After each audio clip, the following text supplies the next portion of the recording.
Okay, Bismillahirrahmanirrahim. Assalamualaikum anak-anak, cikgu dekat tempat sains. So, hari ini kita akan masuk bab 10.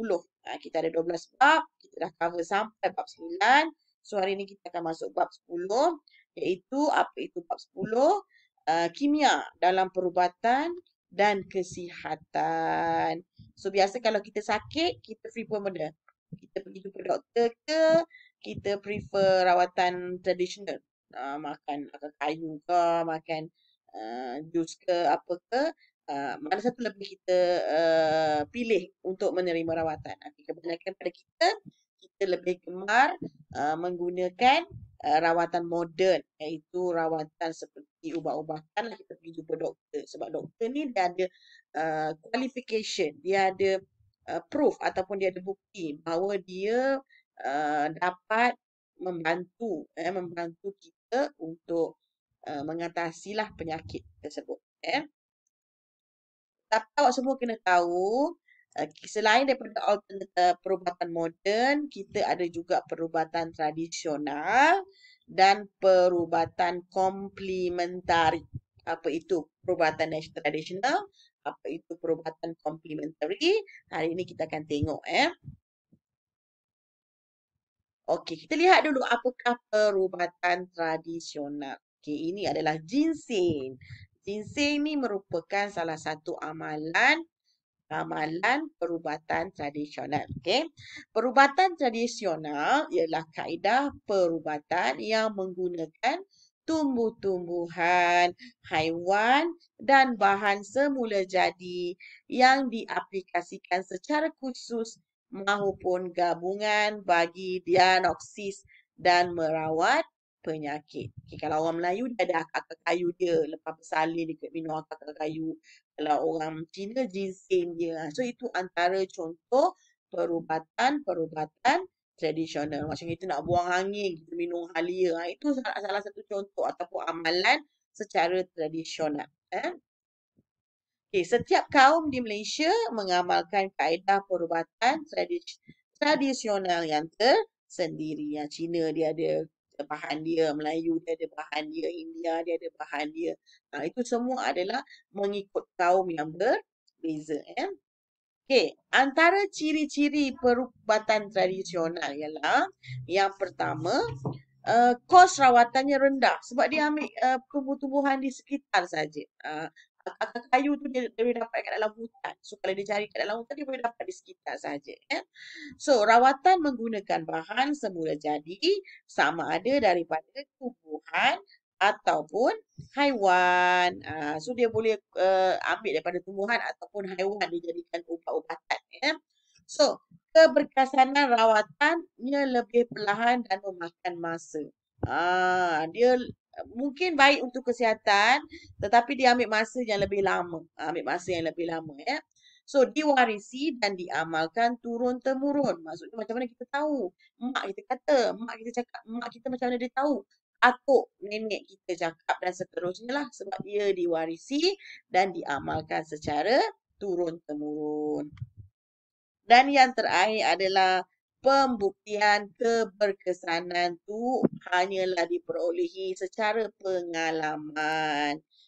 So maksudnya pengalaman mak kita, pengalaman nenek kita, pengalaman moyang-moyang keturunan kita. So kita tahu ia berkesan sebab kita tengok, kita saksikan daripada pengalaman itu sendiri.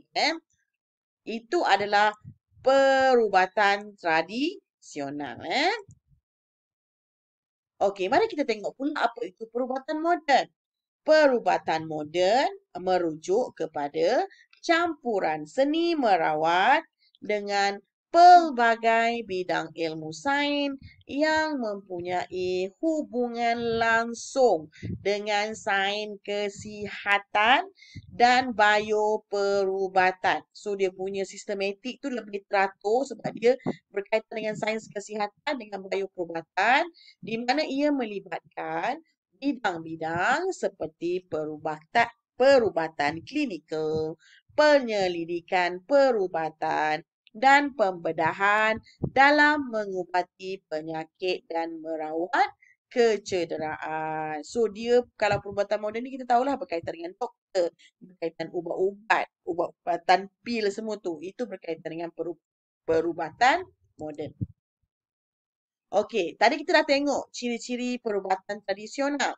Sekarang kita nak tengok pula apakah ciri-ciri perubatan moden. Okey, yang pertama, pembuktian keberkesanan secara klinikal. Klinikal tu maksudnya dia ada kajian. Dia test dulu sama ada ini berkesan ataupun tidak. Dia ada pembuktian secara klinikal. Dia lebih sistematik, lebih teratur pembuktian dia. Ya. Okey, yang kedua, kos rawatannya lebih mahal lah kalau yang melibatkan pembedahan, yang melibatkan pil-pil yang mahal-mahal. So, dia lebih mahal berbanding dengan tradisional tadi kita kutip ataupun kita boleh cari dekat sekitar kawasan tempat tinggal kita. So, rawatan menggunakan ubat-ubatan sintetik.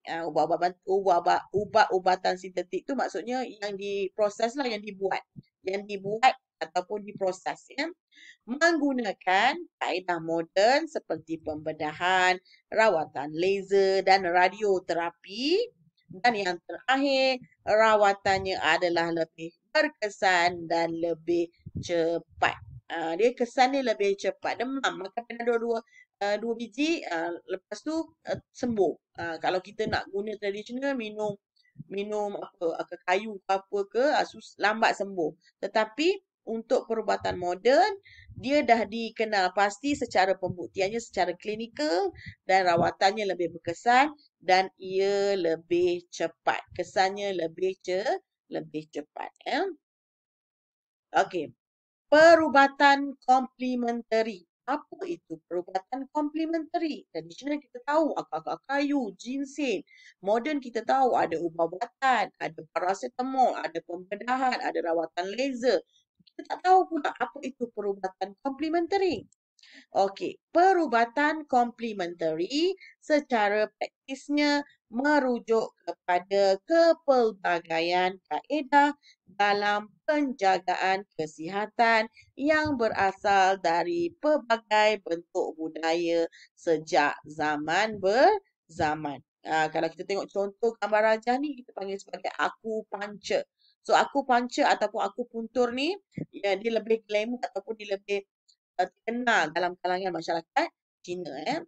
So, kaedah ini merangkumi dua bahagian utama iaitu produk semula jadi, senaman badan dan minda. Ada yoga lah, ada macam-macam. Itu adalah contoh perubatan komplementari. Kaedah ini boleh digunakan bersama rawatan moden bagi merawat sesuatu penyakit seperti rawatan kanser. Dia boleh juga digunakan. Sains tak menidakkan rawatan perubatan komplementari ni. Tetapi ia boleh digunakan seiring dengan rawatan moden.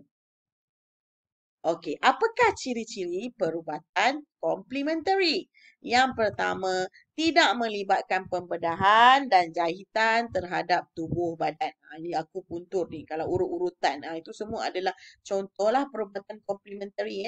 Tidak menggunakan ubat-ubatan terapeutik, dadah dan bahan sintetik kimia. So, ini perubatan moden kalau guna ubat-ubatan kimia ni. Tetapi untuk komplementari tak menggunakan. So, yang ketiga, mengambil kira pandangan pengamal perubatan moden dan tradisional. So dia gabungkan antara moden dengan tradisional. So, dia membentuk satu perubatan iaitu kita panggil sebagai perubatan komplementari. Okey. Okay, cikgu rasa sampai itu saja kita dah kenali tiga jenis perubatan iaitu perubatan tradisional, perubatan moden dan perubatan komplementari. Kita juga dah kenal pasti ciri-ciri perubatan tradisional, perubatan moden dan perubatan komplementari. Cikgu harap awak semua faham dan lepas ni tolonglah jawab soalan yang cikgu akan berikan. Sekian, terima kasih. Assalamualaikum. Bye-bye.